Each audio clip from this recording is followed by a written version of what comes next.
Salam and peace. This is Imam Malik Mujahid, and you're watching Muslim Network TV. We are always there on Galaxy 19 satellite, Amazon Fire TV, Apple TV, and Roku. Whole lot of social media as well, but always on our website, muslimnetwork.tv.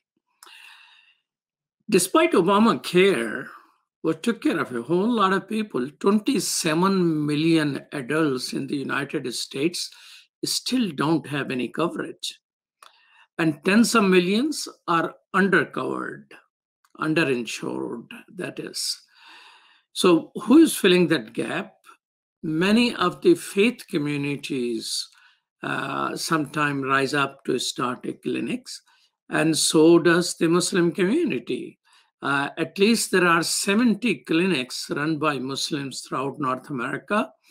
Some of them started off to serve all, some of them started off to serve underserved Muslims, but now half of all of them, not half of all of them, but all of them, half of their patients are actually people of other faith. In some case, majority of the people they serve are people of other faith. That's good. That's the beauty, and that's the faith. Virtually all of them are low-income, uninsured, or underinsured people. This is a story which is not told, as you also do not know that 10% of all patients, 10% of all physicians 10% of all physicians saving lives in New York during the pandemic were Muslims. Some of the Muslim physicians, their license has expired. They renewed the license and started serving.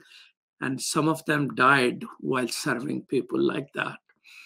Thank you to all of them. But to discuss what Muslim clinics are, we have two people, one who leads the effort as president and another who as a physician have led an effort of similar nature. Please welcome Adil Sayyed. Assalamu alaikum. Wa alaikum assalam wa rahmatullah. Thank you so much for having me. Well, thank you for coming on board. And Dr. Shakil Ahmed. Thank you so much. Assalamu alaikum. Salam. Thanks for having me here. Adil Sayyed is president and CEO of Ummah Clinic in California. This was the earliest clinic run by Muslim I ever heard of, though I could be challenged by someone whose history I may not be aware of. And Dr. Shakil Ahmed is chairperson of the board of directors of American Muslim Community Centers in Florida. And they also have at least one clinic which they run there. Well, thank you so much for the great work which you do. You're welcome. Thank you. So how are these clinics doing during the pandemic? I remember interviewing you, Dr. Shakil Ahmed, in early May, when we have just begun our Muslim network, airing it on satellite, and you were serving in the area of testing people. So how is that effort going so far? Well, we're still doing the pop-up testing. However, the frequency has gone down, and it's just primarily because of non-availability of the test kits. So we depend on our county and our government to provide us with the testing kits since they're really expensive. And lately, they have not been as active. So it's maybe a lot of politics behind it. Our Seminole County Health Department, who we work with, they have been struggling to get the test kits as well. So they have kind of limited the pop-up testing, but we have been part of those pop-up testing. We have a mobile clinic that we take to those sites, and we have almost like about 10 to 12 tents and the testing sites set up in the parking lot of churches and malls and the other big centers. And the people in the scores come. I mean, we have seen almost about 300 to 400 patients in one day doing their testing and checking some of them.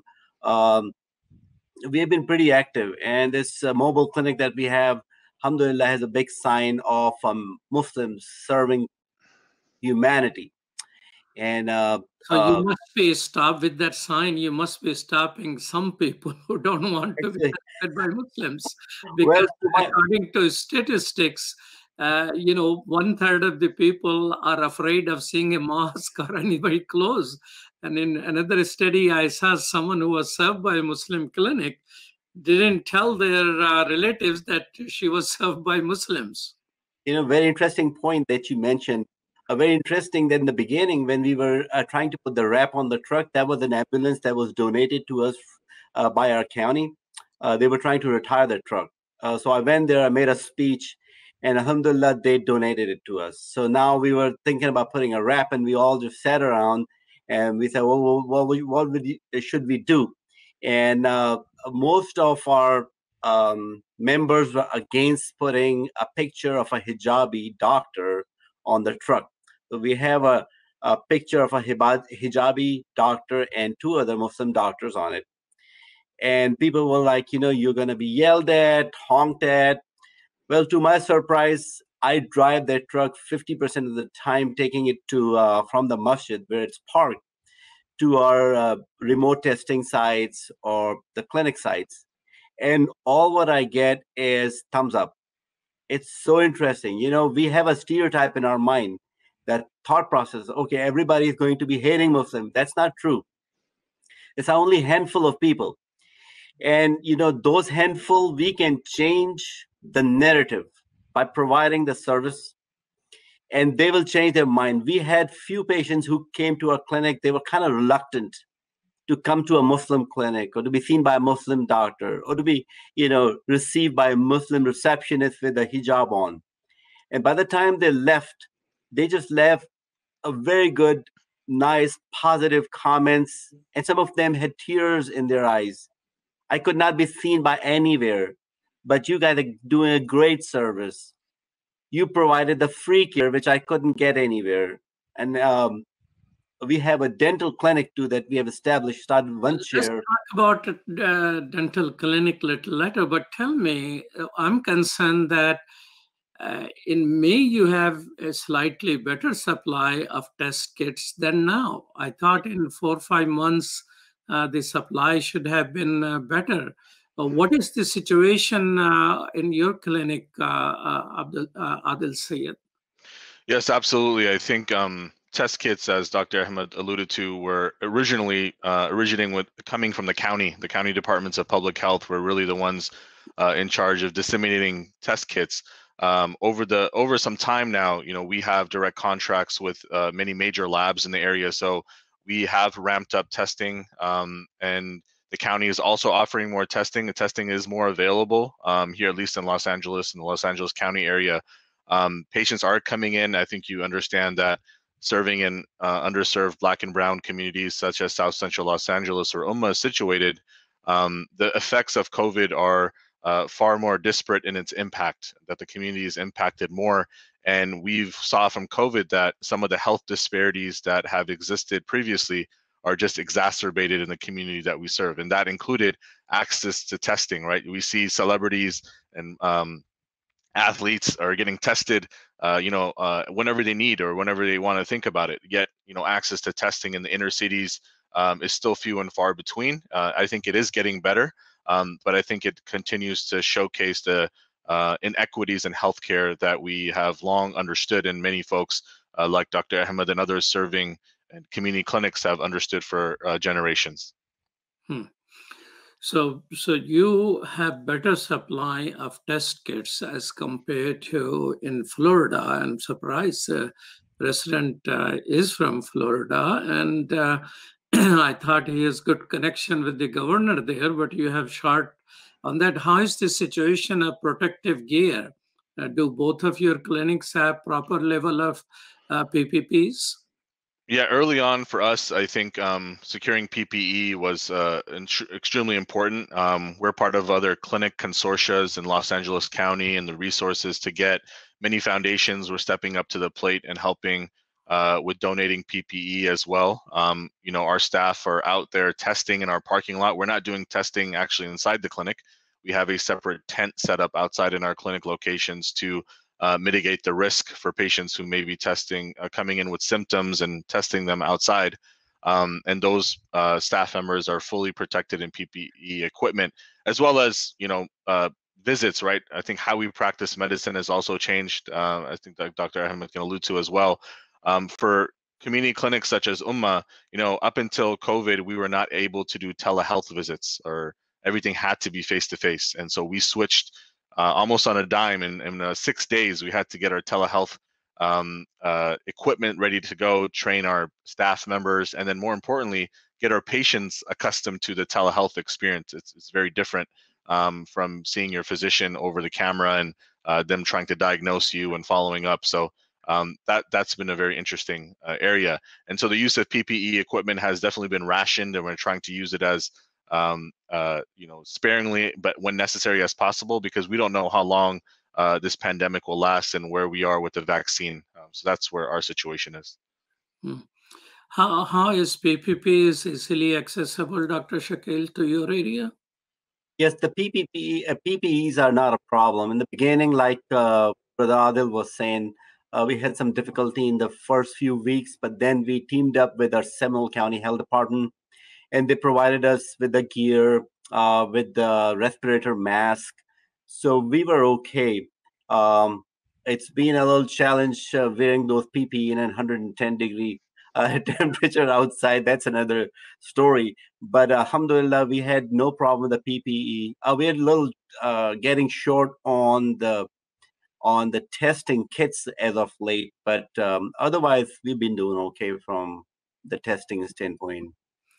So of course, the clinic which Adil is president of, it must be big. You have what, 60, 70 employees there? Correct. We have 65 full-time employees, alhamdulillah, and we have 2 clinic sites, and we're going to be opening a full dental clinic location, inshallah, the first quarter of next year.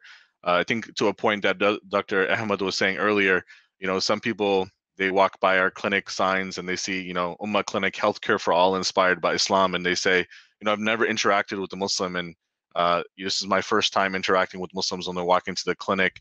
But I think what's unique for us is about 98% of our patients and employees are not Muslim.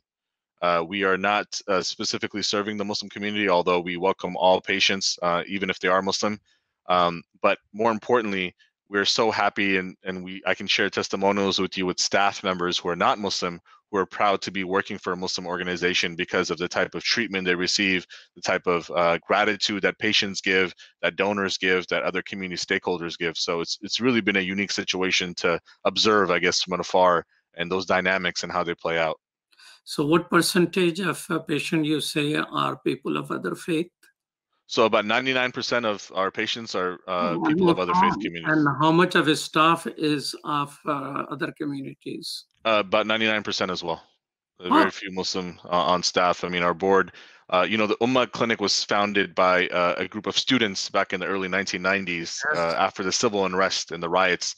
And it really was a community collaboration on some much needed access to healthcare in the community. So early on, they thought about a mobile unit. And at the time, the community said, no, we're tired of people just coming in and out in our community. We want you to get a physical location. So back then, City Council member Rita Walters, she actually donated a county facility to these students, Muslim students, many of them who are still involved in practicing physicians and professionals in their own right. And over the years, when we became an FQHC, or federally qualified health center, some of the dynamics of our board of directors changed, but many of the founders now serve on committees of the board of directors, or they're involved in other capacities as well. But since that time, the impetus has always been to serve the community where we are. We are always open to Muslim patients. We have Muslim patients who come, but they're a very small percentage of the overall population that we serve, which is about 75% Latino and 25% African American. What is the situation in the clinic which you have, Dr. Shakil Ahmed? I think same here. About 75% of our staff is actually Muslim, and most of them are the sisters, and they wear hijab. So they're just like, like an advertisement. Okay, we are here to serve. But we have about 25%, including some mid-level providers. who actually are non-Muslim, but we are a great team there. Patient-wise, almost about 95% of our patients are non-Muslims. That's And I would say, interesting. So both of your clinics, one very large one and one a small one, both have same thing. The research which I read in Foreign Policy says that these 70 clinics which they surveyed, 50% patient are Muslim and 50 people of other faith. But it seems to be a different type of trend in the institution which you're serving. When was your clinic established, Dr. Ahmed? it was almost about 2.5 years back. Okay. And our target population is actually non-Muslim. I mean, we had Dawa in mind when we set it up. So we had big billboards on the highways that we actually pay for. We have a sign, Muslim Serving Humanity, the clinic and the address on them. We send the flyers to the local churches. The local leaders, such as Mayor of Longwood, he's a great supporter. He comes over to the clinic often, and he's got a big fan base there on the Facebook and the social media. And whenever he comes, he makes a video, and the videos, I mean, he shows it up that, okay, these guys are doing a great job. And then right after that video, we see a surge of patients registering. And most of them are, I mean, this is predominantly a white community. So we see the white Americans, most of them, and then some of them Latinos, of course, they are in the mix, and the blacks too. I would say 25% Latino and blacks, but most of them are white, and they are that kind of white who come from the churches. So we have got great support from the local churches. We have offered them that if they want, we can bring our truck and do the free clinic right in your parking lots too. And we have done about a couple of them in the past. You're watching Muslim Network TV. This is Imam Malik Mujahid, and I'm talking with Adil Sayed and Dr. Shakil Ahmed, both of them leaders of clinics run by Muslims, but serving everyone in the neighborhood. We'll be right back after these messages.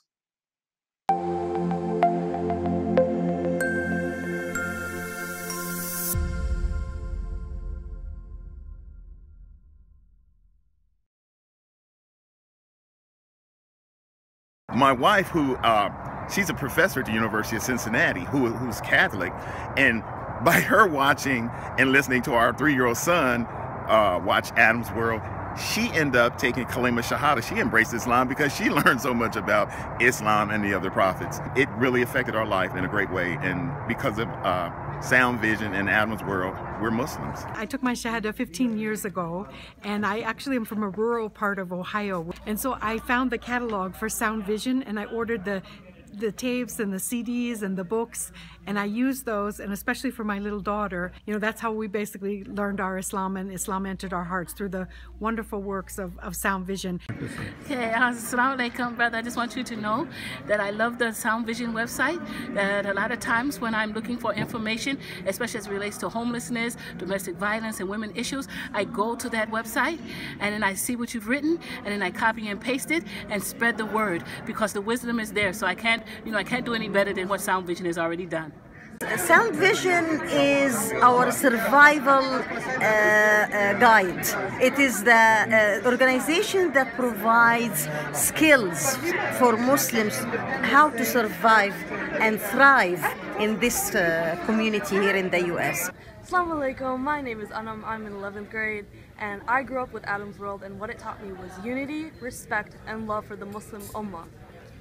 Adam's World is the greatest show ever made. Take me to the Kaaba, man. I love that puppet.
Welcome back to Muslim Network TV.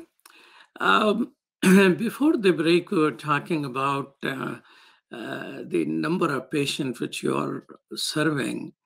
And they are people of other faith communities, and Muslims are doing it. And you call it inspired by Islam. Is it on the board, inspired by Islam? Correct. It's Ummah Clinic, Healthcare for All, inspired by Islam. That's our tagline. All right. But one of the things which the community health clinics are required by law to have patients serving on its board. So do you have a board on which patients are serving? Absolutely. Part of being a federally qualified health center is that over at least 51% of our board members have to be patients that come from the community, because it shows that we are responsive to the community, that we're listening to the needs. And for us at Ummah, alhamdulillah, we're about 60% of our board of directors are patients who actually come and get services at the clinic. I think it actually helps in many different ways, because one, it keeps us true to the needs on the ground in the community, and two, you get the front office perspective of how they feel when they walk in, how they're being treated. I think it's been rewarding to work with our consumer board members, or patient board members as we call them, in terms of board development and training, and knowing that they are the leaders of this organization, and ultimately they steer the direction of this clinic. So I think it's been a great blessing to have patient board members as part of the clinic operations and board and governance. Sometimes you read these federal laws and you say, what in the world it is, especially the tax rules and all of that. But, isn't this a beautiful addition to that civil rights law, that patients are going to be majority of the board, at least 51%, and you have gone beyond that, keeping 60%. How do you select them? Sure. I mean, I think we, one interview, we talk to our providers, right? They are in touch with patients on a daily basis. I myself sometimes just hang out in our waiting rooms before COVID, obviously, with the exposure to risk not being such a big factor, and talk with patients, right? Many community patient, right, if they're willing to serve on the board here, means that they're probably involved in their own communities, on the neighborhood council, participating in politics at a local level. You identify them, and they want to step in, they want to share their experience. Alhamdulillah, we recently had a board member join us a year and a half ago. She's been an Ummah patient, and next year, inshallah, we'll be celebrating our 25 years of service to the community. She's been a patient at Ummah since day one. 25 years of care we've provided to her family, her loved ones. We've helped identify cancer early in her family and got the treatment that some of her loved ones needed. But that perspective of being a patient for Ummah for 25 years is so invaluable, and the type of experience that they can bring and share with us, and really working with them and identifying. And they might talk to other friends or folks they have in the community, say, hey, would you like to join our board? There is a vetting process to make sure they can participate. It's a very, I think, a rigorous involvement. We meet on a monthly basis. We have to by federal law. Every month we have to meet and review finances and financials. We're doing more video calls now, but you'd be surprised, right? Some patient board members might not have access to internet at home, or computers, or video. So we actually can pay for anything that can enable them to serve. They don't get paid to be on the board, but anything like babysitting, food, transportation, as being involved in Ummah's board, we can take care of that for them with a small stipend, and we're more than happy to do that to ensure their participation at our board. Amazing law. I appreciate whoever wrote that law. Are you thinking, Dr. Ahmed, for taking it to the level of community, federally funded and sanctioned, or you want to keep it at a low level? Well, it's not a low level. It's from the service standpoint, we've got a big area. From the funding standpoint, we do get some grant every year from Free Clinic Association in Florida. We are not federally qualified health center, but we do work with them. We do refer patients. We have, part of that kind of a network. But I mean, I'm inspired by this idea of getting the patients on board. That is a very good idea. And I'm, like you're saying, whoever wrote the law thought over it good. So right now in our board, we have 3 doctors and a pilot, Brother Atif, and he's good. He's our executive director too.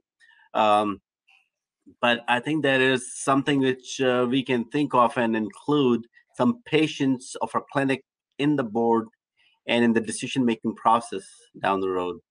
I wanted to say, the healthcare movement, right? The community health movement, specifically community health clinics and free clinics, started out from the civil rights movement, right? They started in rural America where access to healthcare was few and far between. And it really grew up from the grassroots of serving the underserved and providing access to high quality healthcare. So that mission is, very apparent in free clinics and standalone clinics and federally qualified health centers. I think HHS, Health and Human Services, which overlooks the program for federally qualified health centers, has done a tremendous jobs. Today there are over close to 1,800 community FQHC federally qualified health centers in the United States, and all of them serving in underserved communities, rural, urban communities, and arguably have better health outcomes than many for-profit health institutions, right? I think we have to look at how health is funded in the United States, where the money is coming from. Per capita, we spend more on healthcare but have the worst outcomes, right? Why is that the case? Because when you put profits over people, you're always going to not make decisions that are in the best interest of patient care and the communities that they serve. So I really think the healthcare movement, be it free clinics or federally qualified health center clinics, are truly going to be what changes the trajectory of healthcare in the United States. And I think many faith-based institutions realize that this is such a great way to serve their communities. Dr. Ahmed, let me apologize. By low-level serving, I did not quite mean that way. I meant the community, federally funded community health center are a particular genre in itself, as described by Adil. That's what I meant, but my choice of words were not appropriate. No. Actually, I am not even part of the decision making when it goes to the clinic. I'm one of the volunteer doctors, and I do also take do most of the mobile events. How come you get a license to drive a truck while being a physician? So actually, when we were getting the insurance, they had to have about 3 names. So Brother Atif, who's the executive director, he said, well, do you want to be included in that list? I said, well, that's fine. And it appears like, I can drive it. It's an interesting drive of a big truck. It's not like my little car. And then I end up being the doctor at the clinic too. And we've got a couple of other drivers too who are actually on the license. But it's an interesting drive. But I tell you, that drive makes you feel proud. Alhamdulillah. It's interesting you say mobile clinic. We just got our first mobile unit. Inshallah, it'll be out in the community. It's about a 36-foot long truck. And we are going to be serving the community. And I think it's been more strategic in terms of where we place the clinic. One of our community health centers is on the campus of a high school, Fremont High School in South Los Angeles. It serves the over 2,000 kids that go to the high school, but also the community at large. But we also work with the elementary and middle schools. They call feeder schools of children who will eventually come to the high schools. So the idea for our mobile unit is to take the mobile unit and go to the schools a few times, have a rotation through the week so parents can get access to care for themselves and their children. So it's going to be a 2-room mobile clinic, and inshallah, then we can have linkages to care. But I think the mobile clinic movement is so important because you're bringing the care to the patients, right? Why should concierge healthcare only be for folks who can afford it? Why can't it be for patients who we have to meet them where they're at? Oftentimes when there's transportation barriers, and I'll tell you, we have patients who take 6 to 7 buses all the way from North Hollywood to come to South LA because they appreciate the care that only a Muslim physician and a Muslim institution can provide to them. Just imagine what it takes them to get there. Absolutely. 4 or 5 buses, meaning it may be 1.5 hours to 2 hours sometime. Yes. Absolutely. Yeah. Absolutely. Well, Adil, you can get a driving lesson from Dr. Ahmed about the truck. Yeah, my board told me strictly make sure it's a Class A license and I don't have to drive it. Those things they're so big. I mean, I know an ambulance is hard enough to drive. These things are really large. Well, we were on public policy somewhat. Of course, you have studied public policy. One of the things which I have interesting experience of trying to inspire Muslim physicians to start clinics. So I remember long before there was any, even Ummah clinic was not there at that time. I was in Florida in a very rural area, and some physicians have invited me. It turned out there were about 11 or 12 physicians. And they were telling interesting stories of people. And there was one guy who used to be actually in KKK.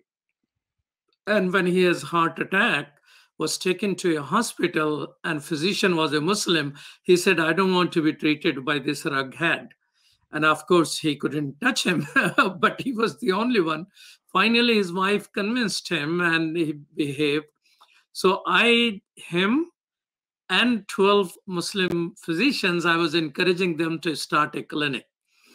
And finally, they did start a clinic, but then they say, well, all poor people are coming to all other clinics and nobody is coming, and they close it down. And that's where this concern came to my thought, that why Muslim physicians don't start clinic.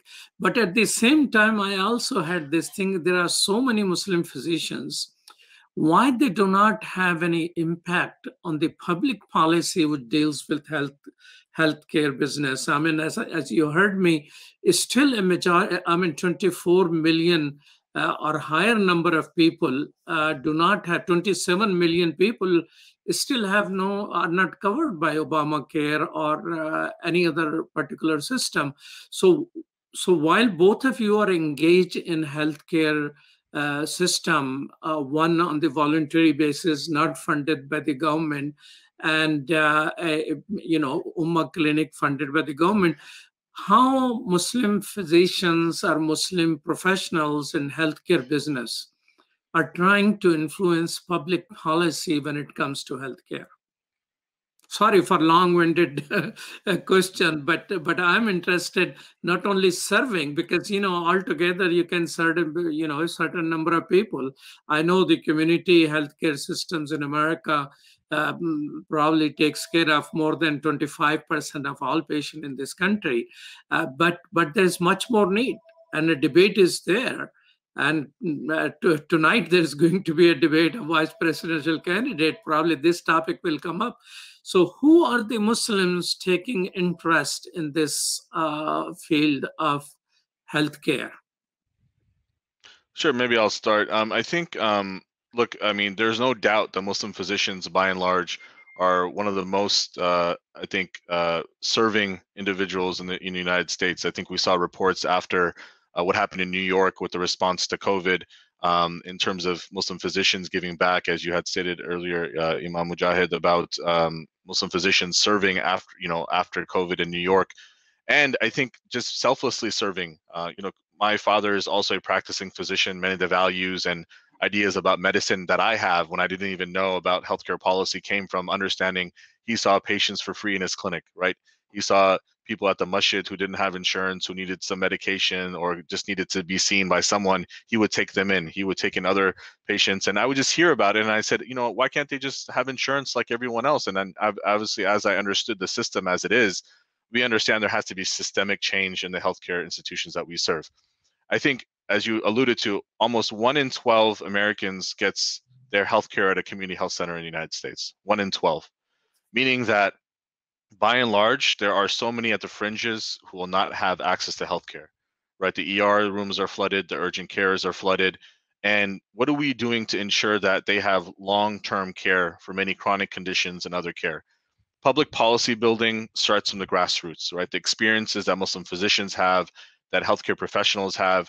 I think I'm more excited that I've even been able to talk to people who are going through school right now and undergraduate studies who are getting to health management policy. I think it's a way that they can synthesize the information and the experience from frontline Muslim physicians like Dr. Ahmed and others who are selflessly serving, but how do they translate that into public policy change? What's the agenda? And what are we, more importantly, going to be asking for based on the experiences we're seeing on the ground? I think that's slowly coming, but I think as we continue to build the momentum and do the work, it happens. And I'll just say this, and I want to end with this. Why stop at Muslim health clinics, right? You don't walk into an agnostic hospital today in the United States. Given the service of Muslim physicians, I think it's time, and I think it's high time to have a Muslim hospital in the United States and plant that flag, because many faith communities have understood that the proverbial flag of them showcasing to the United States their service is actually establishing a hospital. We saw it with the Jewish community, with the Cedar Sinai Medical Center here. We see it with other Christian denominations who also plant that flag. And I think we want to get to a point where we can have established goals and push public policy, but continue to expand our service even from clinics to establishing a hospital one day, inshallah. Well, Dr. Ahmed, this young man is giving you a lot of challenges here. Yes. That's been our dream, to have a hospital, but not just one hospital, network of hospitals throughout the nation. I got to tell you, 10% of the doctors in this country are Muslims. But as far as the healthcare administrators, we don't have too many. So that is when the policy will be, we're going to be a part of policy when we get to the healthcare administration.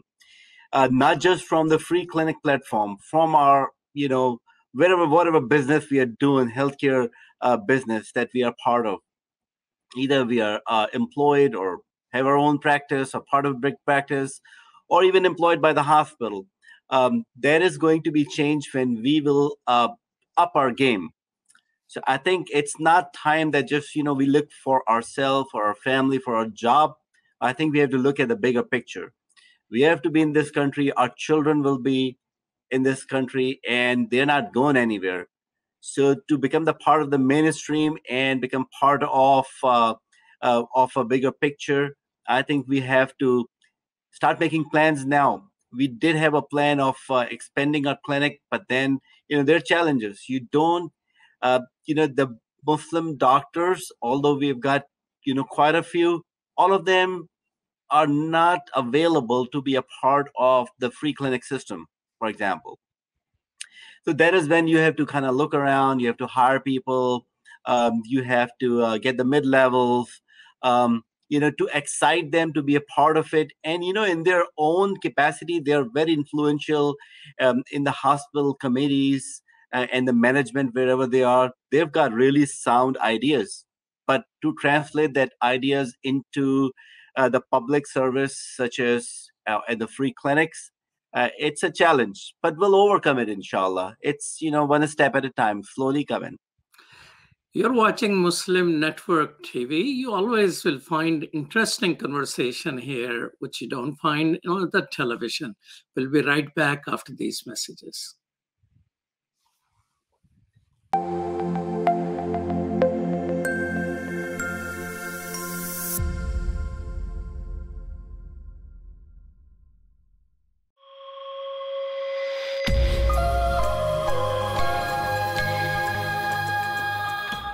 What was it like when you started this network out, when you started Sound Vision those many years ago? After 9/11, one lady called me and she says, what is your channel which I can watch? And I say, I'm sorry, we don't have a channel. And you know what she said? She said, then how America will know about you? SubhanAllah.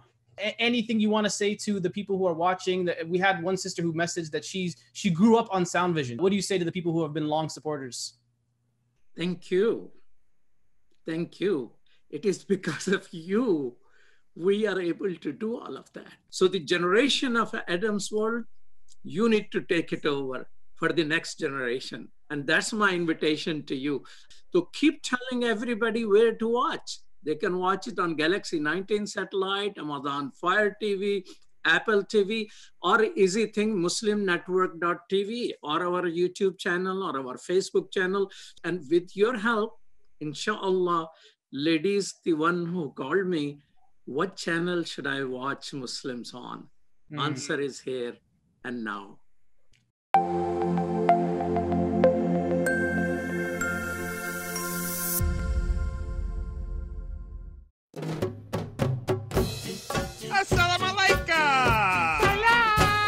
your eyes. Assalamu alaikum everyone, it's your brother Zain Bika from South Africa. One of the first educational programs ever produced for Muslim children was the ever popular Adam's World series. The colorful and comical Muslim puppets stole the heart of a generation. Sound Vision will be releasing brand new episodes of Adam's World with the launch of a Adam's World app. Subscribers will enjoy new Adam's World episodes as they are released, as well as all the classic episodes of Adam's World. So visit adamsworldapp.com now to learn more, subscribe and enjoy new adventures of Adam and his friends. And let's keep helping tomorrow's Muslims today. Assalamu alaikum. Adam's World.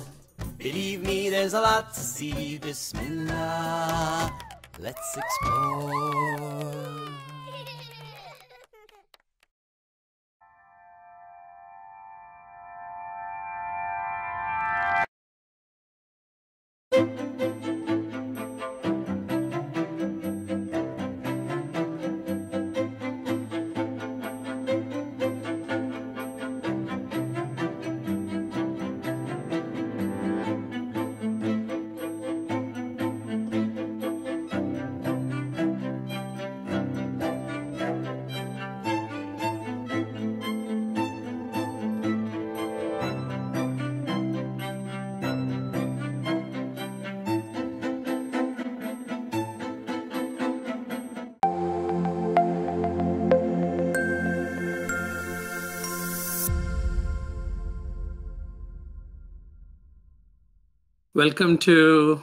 Welcome back to Muslim Network TV. This is Imam Malik Mujahid, and I'm talking with Adil Sayed and Dr. Shakil Ahmed, who are doing a great service to their communities. And tell us, I mean, Adil, you have not been involved in starting that clinic, but you must have heard from the pioneers. And Dr. Shakil, you're not just the pioneer, you're the truck driver as well as physician of your clinic. May God bless you. Tell us, what were the most difficult aspect of beginning a venture like this? Talking to many of the founders, right? For example, Dr. Rushdi Abdul Qadir, he's in San Luis Obispo now. His brother, Dr. Rumi, Dr. Khalik Siddiq, Razia Sheikh, Altaf, Mansour, all these founders, right? They were students when they started the clinic, right? I think they had the same. No, it was sort of a MSA type of project. Yeah, absolutely. It started from the UCLA campus. It started with undergrad students, graduate students, but I think that desire to make change, right, was the seed that was planted then, right? They didn't know if what they were starting was gonna, inshallah, live out 25 years and grow at the capacity it has. But I think it's the intention was clean, right? We understand in our faith tradition that every action is based by intention, and I think what we can visibly see is, inshallah, Allah subhanahu wa ta'ala accepts their intention for why they started this organization and planted that seed. And I'm telling you, when I heard the conversation where they went to the city councilwoman's office as undergraduate UCLA students and said, we have this vision. And by the end of that meeting, they convinced her, and she walked out of there saying, if you are serious about this vision of serving the community, I will give you a building and you need to run with it. And so that type of give and take relationship, working with other interfaith partners, right? It wasn't just the Muslim community. It was, the Metchek community, the Latin American, Latinx community on the campus of UCLA, the African American community, MLK Hospital at the time, coming together and pooling resources, the Jewish community playing a pivotal role into getting our e-clinical, our electronic health systems ready to go. I mean, it was such an experience where many faith communities came together, but they understood that the reason why they were serving, the reason why this was being created, was that American Muslims could be proud of an institution that will be serving the entire community at large. So I think, the grit, the type of, zeal that we have in our undergraduate years and our graduate study years to really make a difference in the community and planting that seed and knowing that, as Dr. Ahmed said, that we start somewhere and the change will eventually come in the future. So what were the challenges you faced, Dr. Ahmed? Well, actually, we did not have too many challenges. The community was very supportive. 3 years ago, there was a building, there was a doctor's office that was kind of abandoned. and they were trying to sell it. That was just about, I would say, about a couple of minutes walk from the masjid. So we thought we should buy it, and we went to the community, did a fundraiser, raised the fund. Then we built the office after we bought it. Community supported, and then it started the marketing. We actually went to the CNN. We asked them to cover us. They came and cover, and guess what? Their competition, Fox News, also came and they interviewed the clinic administration at that time, and it's just it was really good feeling. So we had, alhamdulillah, a lot of support. We are very connected to our media here, and the media loves the clinic. So they love the social service work that we are doing. They come and they cover every now and then, and a lot of Muslim news come out of this center in the Orlando area, alhamdulillah, and the clinic is a part of it. They always ask about it. So we have, alhamdulillah, a lot of support. All what we want is to get the more providers get excited about this project, be a part of it. And we see that in the young kids who are going to school, they want to volunteer for the clinic. Even not as a doctor, they just want to be a part of it. They feel good about it. They feel good about Muslims duplicating same thing which they see at their schools.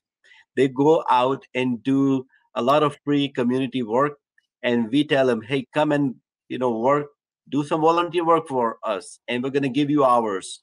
So a lot of kids get lined up. When we go to the events, we see quite a few high schoolers. They get excited and they come and become the volunteer at our pop-up sites or mobile clinic sites. So alhamdulillah, community is good, supportive. The young ones, they get excited too, alhamdulillah. So if both of you, Adil and Shakil, both of you are saying that people welcome the idea, people like and people want to help Muslims and neighbors of other faith, then why there are only 70 or so clinics, and why only one ummah which is very large size and others are at a scale which is not to that level? Why more community members are not starting it?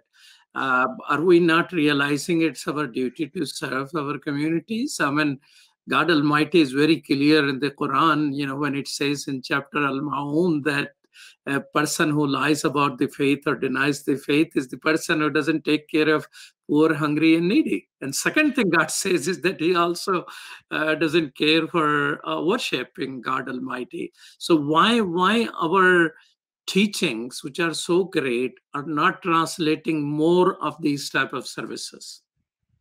Sure. I think I would comment and say that I think it's what you said earlier, it's changing hearts and minds, right? And sometimes it's changing hearts and minds of the community that we're from and that we want to help uplift. I think for a large part, and from my, again, experience, and I think this is different for various communities, community service and serving the community was always seen as an afterthought. And although volunteer efforts are very important and they are always seen as, okay, when I'm done providing for my family, when I kind of have some time left, I'll go volunteer. I think as a Muslim community, when we understand that service to the community is a life calling and it has to be professionalized in how we give back to the community, and more importantly, that these are viable career options for people who want to go and serve the community for long-term sake, then I think the narrative will change, right? It's changing, and going back to what Dr. Ahmed was talking about, the teaching culture, right? The Ummah actually stands for something. It stands for University Muslim Medical Association.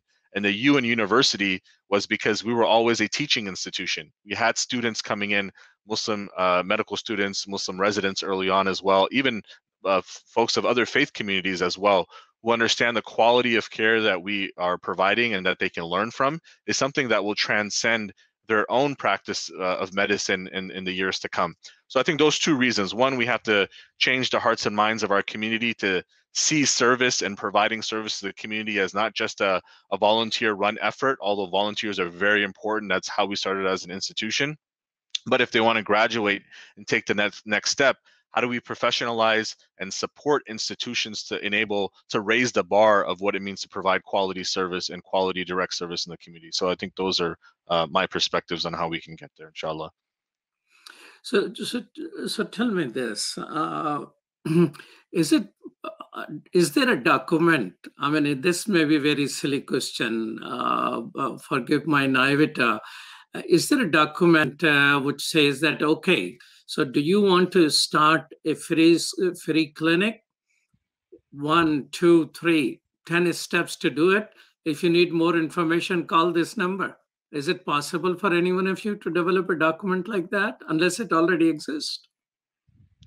I mean, I've seen variations of it, and I think Imam Mujahid, when I've entertained questions from communities who are looking to start a free clinic, the first thing I tell them is to reach out to, and I think Dr. Ahmed alluded to, a free clinic association or a community health center, because they're all networked at some level. And I think the resources available to communities differ from county to county, even from cities to cities next door to each other. So the context in which many of these clinics are operating in are very different, right? So what works in LA might or may not work in Florida. But the operational aspects of, if you want to get on the path of either becoming a federally qualified health center, or if you still want to stay a community health center, are important. And I think more importantly, the strategic direction, that we don't just do this work because, if every year our impact stays the same, then we're not really growing, right? We're not growing as an institution, as a board. And so to continuously challenge that, and like I said, to do it in an area where we move from volunteers strictly to professional staff who can really carry the momentum alongside with the volunteers and their dedicated support. So there are documents out there, but it's so specific to the relationships that you need to establish with the health officials. And I would love to hear Dr. Ahmed's take on that as well. And I know he's established a lot of those relationships from the scratch. I think I agree with you. I think the first thing is for us to kind of connect to each other and develop like a manual, which can be a guide for the others. Because one of the major thing is like, you're hesitant to start something when you don't know how to start. Maybe you have a passion in your heart to serve and to develop a free clinic, but you don't know the steps. So I think those are important things. Matter of fact, I'm just getting the ideas from Imam Mujahid and you, Brother Adil, too. We'll be talking to our clinic administration, see if we can develop something and share with y'all, and see what is your experience to fine tune that and make official kind of a manual and a steps to take to develop something like that. It's definitely not an easy process, but at the same time, once you take the first step, Allah subhanahu wa ta'ala will make the rest of it easy. Then the marketing is really important. Connecting with your local county health department is really important. Getting the funding is extremely important, because you cannot run the operations without having some kind of funds. Our funding, part of it comes from the Free Clinic Association of Florida, and then our community chips in. If we have building issues, we have sometime establishing, for example, the dental clinic. We had to have the dental chairs, and they're expensive, but sometimes cost all the way up to $100,000. And to get that, you have to be reaching out. So have to have some kind of free clinic which you are mentioning, Free Clinic Association. Is it a national phenomena, or it is a Florida thing? It is Florida based that we applied for the grant. Yes. Okay, but are there Free Clinic Association in other part of America? Yes, there are. There are smaller, major metropolitan areas have free clinic associations, which Ummah was a free clinic before we transitioned to become a federally qualified health center. So there are some resources out there. Okay, so there is a genre itself. Well, we have just a couple of minutes. So last conversation, we talked about starting a hospital. I know a Muslim physician from Imam Dabluddin Muhammad community. He actually was brought to Chicago from, I don't know from where, somewhere from South, to start a Muslim hospital. And a hospital couldn't get started, but he's still head of the emergency services in one of the hospitals in greater cosmopolitan areas. And I always encourage him that, we got to do this thing. And I hope, so is there part of any strategic plan Adil Sayed somewhere for the Ummah is to start a hospital? So I think, without letting the cat out of the bag here a little bit, I think we're looking at that. I think when we talked about earlier is how do we scale our operations to get to a point, right? Starting a hospital is not just getting a building and building a hospital, right? There infrastructure things around operations of running, for example, perhaps an urgent care center, right? So you get used to the operations of running around the clock, the type of care provided. Inpatient services and facilities are usually a different ball game altogether because of all the federal and state requirements that need to come in. Funding is also a big issue. I think those are all exploratory areas. We are going into our next strategic planning mode in the midst of a global pandemic. These are lofty goals we want to put, but I think I've always led with what's reasonable and what's actionable. And I think if we start, inshallah, working with other clinics, free clinics, and other folks who are interested in helping us scale operations or who have the expertise in showing how this can manifest itself, I think we have to build to scale. And so I think that those are the steps that we are realistically taking, and I think we can take. And I think nationally, right, who's not going to get behind a Muslim hospital, inshallah, right? When the first one comes in, as Dr. Ahmed says, then the next one will come in, and inshallah, we will have a network of hospitals that we can all be proud of as Muslims in the United States. So those steps have to be planted. So, I know this is a public show, and I would like to put the call out that if you're interested, or if you have the public health background, administration, or even context, or want me to talk to somebody, please put us in touch. There's no discussion that's too small, because the goal that we have in front of us is so lofty. And I'm a firm believer that anything worth doing is not going to be established in a lifetime. So we have to put forth the effort, and we ask Allah subhanahu wa ta'ala to accept that effort in whatever way we can, inshallah. Well, thank you so much. Truly appreciate both of you. Adil Sayed, amazing job. And Dr. Shakil Ahmed, wow, a physician learning to drive a big truck. I think that itself need to be a 2-minute documentary, I would say. Thank you so much for your work. Truly appreciate you being with us. And Dr. Abdul Wahid and Sherdil Khan, thank you so much for producing today's show. You're watching Muslim Network TV on Galaxy 19 satellite, Amazon Fire TV, Apple TV, and our own website, muslimnetwork.tv. Thank you so much for watching. Peace and salam.